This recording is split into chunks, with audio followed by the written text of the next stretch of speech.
What up guys, so today I'm going to be talking about show prep. I'm going to be showing you guys some of the tips that I use in terms of diet, training, nutrition, supplements, pretty much all things show prep and how you guys can apply this to your show prep.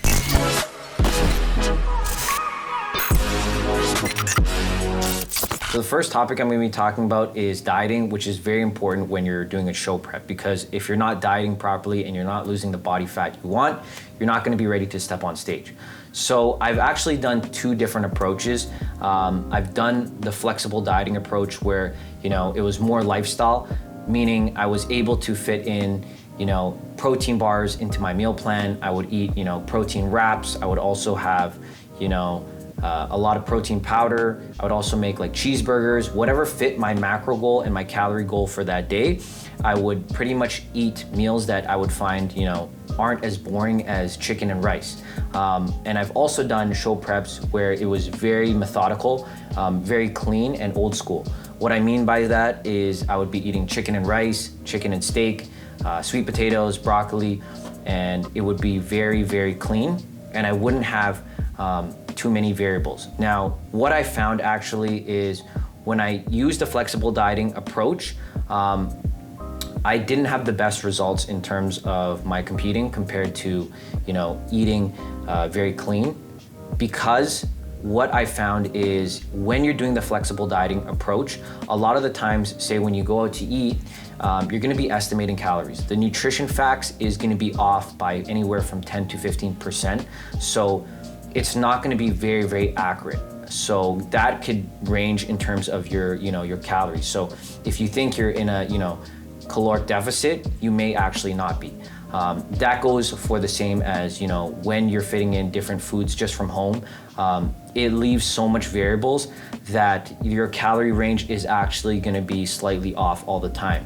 Whereas when I was prepping and having a very clean diet, it was literally the same meals every single day. So I didn't have many variables to work with. When you don't have as many variables, that's when you're gonna see the best results. So I do think flexible dieting does have its benefits in terms of lifestyle.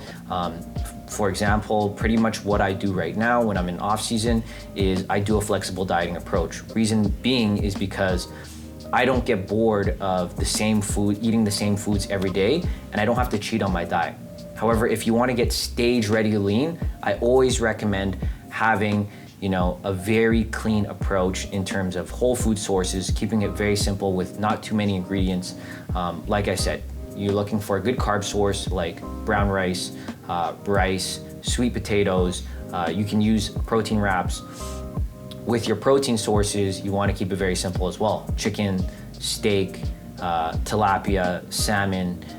Fat sources, you can use very simple fats. So peanut butter, cashews, almonds, olive oil, coconut oil. The less ingredients in the food, the better. That way, it's not gonna cause any indigestions or any caloric variables that may offset your calorie range for the day. So that's what I recommend in terms of dieting, and that's what really worked for me. So next thing I'm gonna talk about is supplements, which is obviously very important during prep. These are pretty much the supplements that I took during prep. First one being protein, which is very important just to get in your protein goals for the day. Now, obviously you're gonna be eating your preset meals for your program. However, I use that for post-workout shakes. So right after my workout, I would have a protein shake, usually 40 grams of isolate, and I would actually stack that with Carbolin. So Carbolin is a quick digestive carb, and I would have that and the protein together post-workout just to help with the recovery and to replenish glycogen. So with those two supplements, I do find it very beneficial for the recovery aspect. However, I would also throw in glutamine, which is good for recovery as well. Glutamine is an amino acid that helps with recovery. I would have usually 10 to 15 grams of glutamine per day. In terms of fat burning, I would also take a fat burner just to help increase my metabolism. And I would also take carnitine. So carnitine is a great non-stimulant fat burner. So you can stack it with a fat burner with stimulants. What the carnitine does is it metabolizes your fat and utilizes as energy. So it's a great way to burn off fat. Another supplement that I used and was very important during prep, or for anybody, even if you're not prepping, is creatine. Now, creatine is really beneficial if you're looking to build muscle, build strength, and it's great for holding on to muscle when you're cutting. So a lot of people always ask me, Matt, should you be taking creatine when you're bulking and cutting? You definitely should, because it's gonna be able to fuel your workouts in terms of building the strength, but holding on to that strength while you're cutting down. So when you're in a caloric deficit, you wanna be focusing on getting enough protein and having creatine to help you keep up and maintain that strength. Now, I would also take a multivitamin. This one is actually very extensive, so it's a full pack. So it actually contains, like all your vitamins, most importantly, vitamin C, vitamin D, and vitamin E. It also has my omegas in there as well. Now, in terms of the supplements that I don't have here, aside from the multivitamin, I would also take ALA and chromium. So ALA is alpha lipoic acid. Chromium is also a vitamin that I would use, which actually helps to transport the carbs and utilize the carbs better in terms of the absorption. Aside from that, the last supplement that I used was BCAAs. BCAAs, I would take that during my training. That would help with the endurance aspect, because when you're working out, you build up lactic acid in the muscle. This causes muscle breakdown, muscle fatigue. So this would help with the endurance aspect, and it would also help a little bit with recovery. Now, for BCAAs, I did find it beneficial because when you're on prep and you're not having any, sugary things, it's very hard because, you have a sweet tooth and you start craving, like sugars, or you want to crave, something sweet because you're pretty much having, just chicken and rice. So for me, when I had the BCAAs that have the flavoring, it definitely helped with, craving my sweet tooth. So whenever I was hungry, I would just drink water with the BCAAs. Keep in mind that BCAAs aren't, the end all be all. In terms of research, as long as you're getting in enough protein, you technically don't need to take BCAAs. However, I personally found that, it really helped with the endurance aspect. So that's why I like the BCAAs. But out of all the supplements, these are pretty much all the supplements that I use. Now, these are the supplements that I would definitely recommend if you're prepping. So now I'm gonna be talking about training during show prep. A lot of people think when you're cutting or bulking, your training is gonna be totally different. I beg to differ. I think they are very, very similar. The only difference is that, say you have a 16-week prep, you want to really focus on your weak points, because those are weak points and you need to bring them up in order to have the best physique possible and the most balanced physique. In terms of bodybuilding is going to be judged based on having a balanced physique. So if you have a very overpowering chest and your back is very weak, then you need to focus and target specifically on the back, because you already have a strong chest. So with the training, when you're doing a show prep, I would say you need to focus on your weak points. So for me, I always had, weak hamstrings. So what I did was I would specifically target those hamstrings in my leg workouts, and I wouldn't focus as much on quads. In terms of the training, in terms of like rep range, sets, generally it's gonna be all the same. I generally like to have, a mix of higher volume with moderately heavy weight.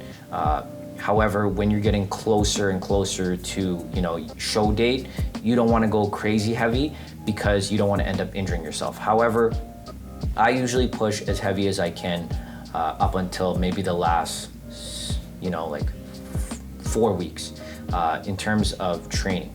Now, you want to push as heavy as possible with obviously good form and that within the rep range that you're looking for. However, you don't want to get injured. The reason why you're doing that is because you want to hold on to as much muscle as possible. Now, getting closer to show date, I would say a week out, that's when you start doing depletion workouts, where you're not going to go heavy because your body's already in a depleted state. You pretty much are on low carbs. You deplete out, all the glycogen in the muscle. So it's very easy to get injured. So there's no need to really go heavy the last 2 weeks. because you're not gonna build muscle in the last 2 weeks, especially when you're on a major caloric deficit.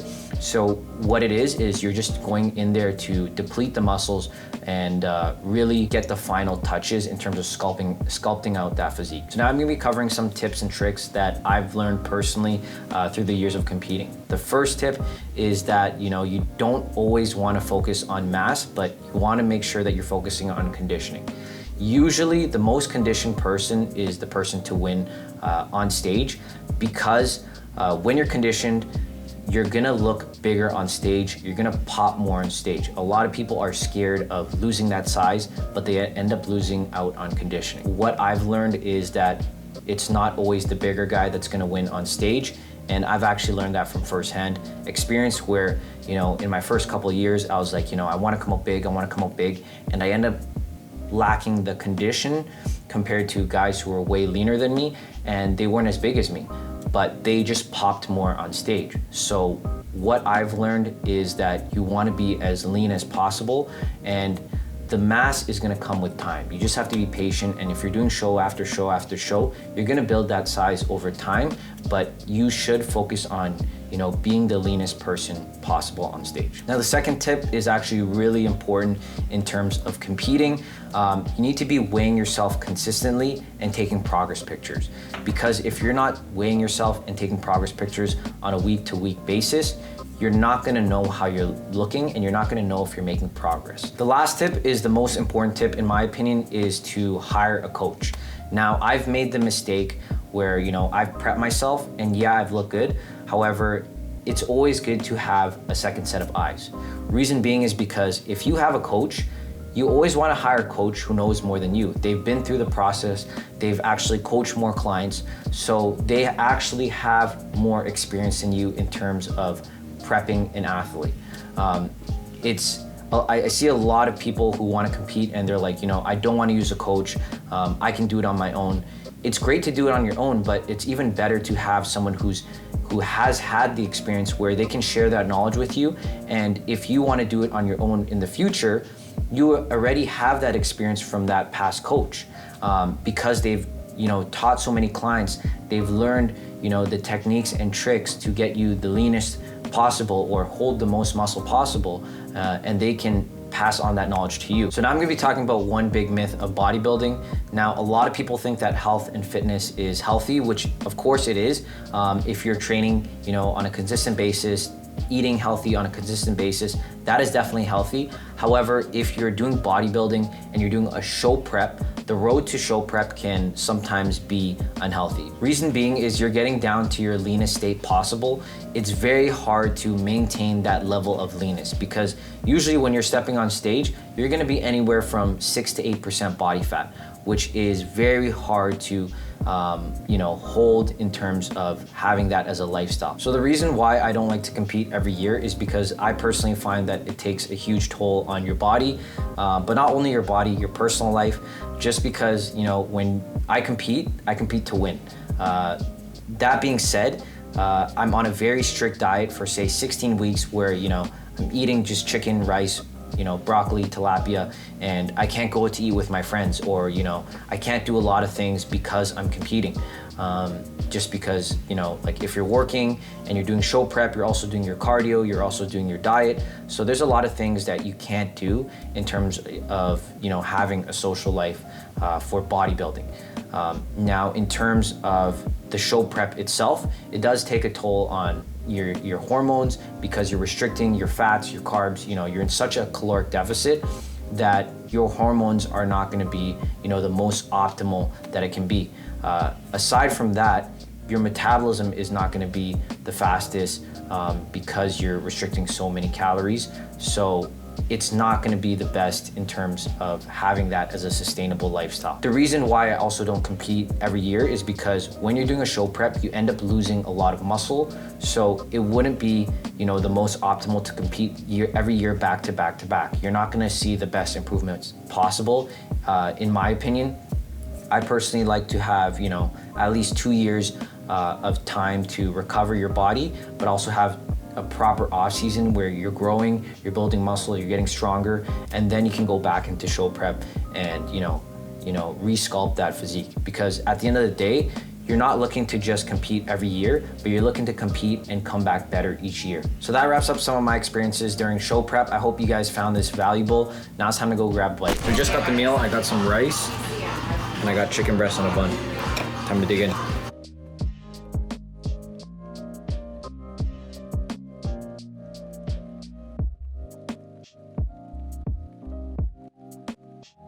So that wraps up this video on my experiences of show prep. Showed you guys some tips and tricks in terms of supplements, diet, training. Hope you guys liked the video. Make sure you guys like, comment, and of course, subscribe.